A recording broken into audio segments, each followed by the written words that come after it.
Hey everybody, it's Beth from the Kingston Home, and I'm going to show all you newbies like me out there how to start your first row on your loop blanket.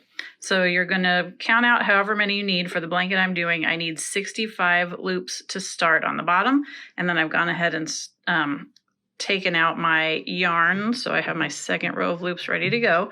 I also used a paper clip to keep track of where my 65th and 66th loops were. Blah, say that 5 times fast. So here's my 65th loop. I'm going to take loop number 66, pull it through 65, and pull up, okay? So then here's the next loop in line. I'm going to take it, pull through, and go on to the next one. It's going to be, when you're starting your row, it's going to be a little bit of a mess. Don't worry, that still means you're doing it right.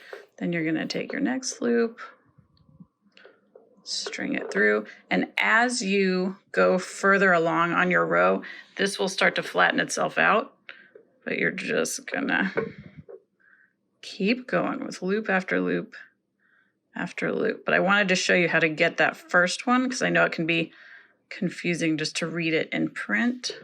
And you don't have to flatten them down each time. I'm just showing you so you can get a visual of what it looks like.